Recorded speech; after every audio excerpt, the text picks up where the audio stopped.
The displacement of the particle moving along x axis is given by, तो x axis के along 18t plus 5t square, ये displacement है। लेकिन किस में है ये डिस्प्लेसमेंट? मीटर में है, याद रखना m के s यूनिट में है ये।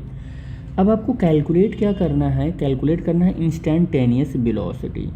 अब आपको इंस्टेंटेनियस वेलोसिटी का फॉर्मूला याद होना चाहिए। इंस्टेंटेनियस वेलोसिटी का फॉर्मूला था v is equal to D X upon D T. ये आपको फर्स्ट वाला कैलकुलेट करा रहे हैं। तो अब हमें अगर कैलकुलेट करना है तो d upon D T into x, ये थोड़ा सा हमने x को अलग किया और x की वैल्यू इतनी है, हम यहाँ पुट करेंगे d अपॉन डी टी और x की वैल्यू है 18t plus 5t square.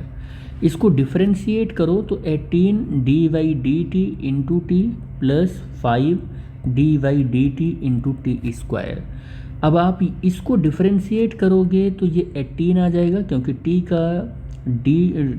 T के साथ अगर डिफ्रेंशिएशन करते हो और डिग्री 1 है तो ये 1 हो जाता है, और 5 और टी स्क्वायर यानी कि 2 आगे आ जाएगा और 2 में से एक माइनस हो जाएगा। इट मीन्स यहाँ पर केवल 2t हो जाएगा, और 2 जा यहाँ पर कितना हो जाएगा? ये 2 5 जा 10 हो जाएगा। ये हमको क्या मिला? वेलोसिटी मिल गया। लेकिन ये वेलोसिटी कैलकुलेट करना है t is equal to 2 second पर, यानी कि velocity v is equal to D X upon D T और t is equal to 2 second पर कैलकुलेट करना है।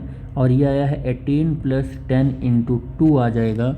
और अब इसको सॉल्व करेंगे तो ये 18 प्लस 20 और कितना आ जाएगा? 38 मीटर पर सेकंड। ये वेलोसिटी इंस्टेंटेनियस वेलोसिटी आ जाएगी t is equal to 2 second पर। तो हमने फर्स्ट जो यहाँ पर न्यूमेरिकल था उसको सॉल्व किया। अब सेकंड सॉल्व करते हैं। सेकंड के लिए क्या बोल रहा है? एवरेज वेलोसिटी बोल रहा है। तो एवरेज वेलोसिटी का फॉर्मूला आपको पता होना चाहिए कि average velocity is equal to क्या होता है। Average velocity is equal to x2 minus x1 upon t2 minus t1 होता है। तो सबसे पहले आपको x इज इक्वल टू जो मालूम है 18t और माइनस प्लस 5t स्क्वायर जो मालूम है उसमें x2 मालूम करो। तो x2 अगर आप मालूम करोगे तो वो t इज इक्वल टू किस पर मालूम करना पड़ेगा आपको? 3 सेकेंड पर। t2 जो है वो 3 सेकेंड है, तो इससे एसोसिएटेड x2 आप मालूम करोगे तो 18 इंटू 3 और प्लस 5 और 3 का होल स्क्वायर, और यहाँ से कितना आ जाएगा?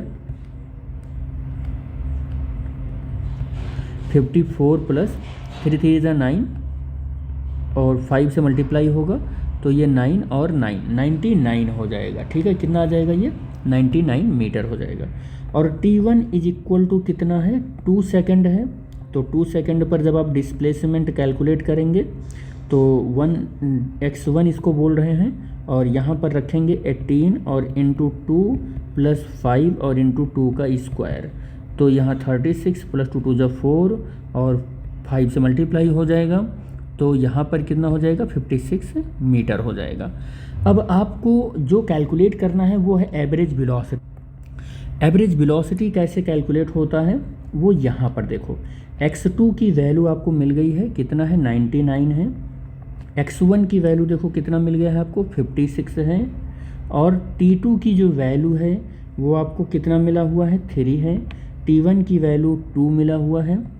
अब आप इसको माइनस जब करेंगे, इसको फाइनली माइनस करेंगे तो 9 में से 6 जाएगा तो 3 हो जाएगा, 9 में से 5 जाएगा तो 4 हो जाएगा, और ये 1 हो जाएगा, और फाइनली 43 मीटर पर सेकंड आ जाएगा। 43 मीटर पर सेकंड हो जाएगा, जो कि इस वाले पोर्शन का आंसर आ चुका है।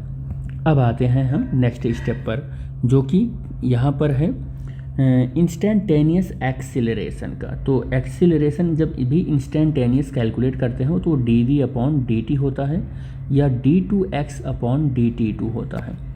अब आपकी मर्जी, आप जो मर्जी वो इक्वेशन यूज कर लो। मैं यही अगर इक्वेशन यूज करता हूँ देखो, तो मैं देखो क्या करूँगा कि x इज इक्वल टू हमको मिला हुआ है, देखो ये एक बार हमने इसका डिफरेंशिएशन कर रखा है, एक बार कर रखा है, तो मैं यही वाला यूज़ कर लेता हूँ dv अपॉन dt वाला।